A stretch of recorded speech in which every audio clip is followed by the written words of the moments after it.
are there any podcasts or books that actually helped you in being inspired and also in pursuing this path? Yeah, so I've got quite a long list. How I Built This, amazing podcast. For women founders, I've got a really great new one that I've just found, which I can send the link for. But it's about raising investment, to be fair, it's applicable across. Core books, Lean Startup, like that is honestly, and then 0 to 1. Those 2 books should be on your Bible around how you're building a business.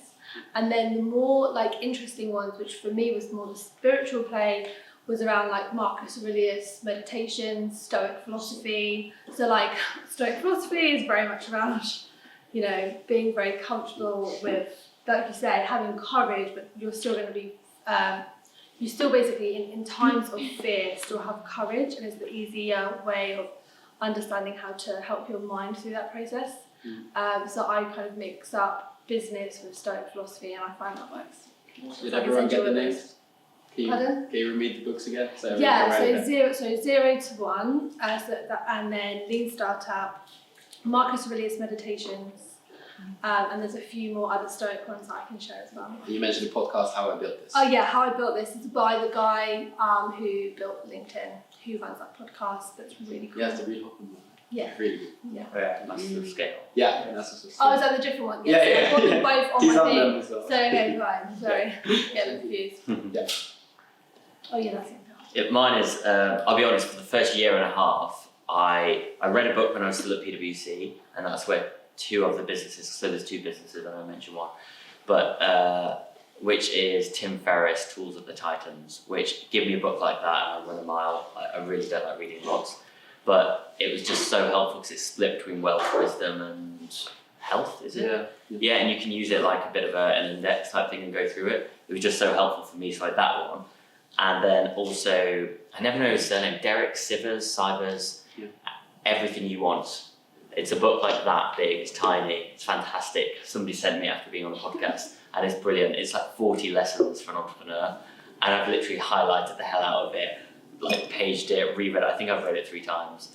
And then podcasts are masters of scale, which, to be honest, I've only just got into it because for the first year and a half, I was just go. I'm in the gym and I'm still working, I'm doing emails.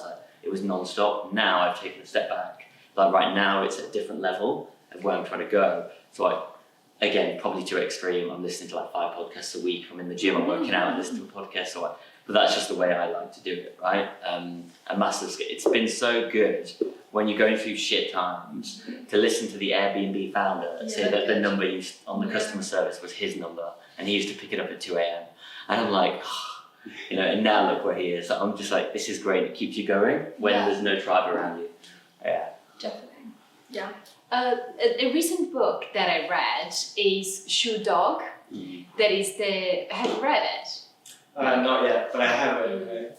And I have to be, I didn't buy it, like my intern gave to me, and she's super smart girl, like went to Cambridge and everything, and it's okay, I read this book, and I literally had like tears going down my eyes when I finished it. It's about this story about like how he built Nike, and there is that really the spirit of an entrepreneur, and I think that's why I loved reading it so much. And also, if you think about brands that have like that elasticity that Nike has, right? There's not a lot of brands that have that power, and how he built this is amazing, like the culture and everything. And How I Built This is a podcast that I really like. And there is another one called Secret Leaders, and I'm basically plugging a friend here. But actually, he podcasts. It just went on the list of like the top 100 podcasts in the whole world. He was just like telling me, I passed like Oprah, and Oprah is also a really good another one. So That's really nice.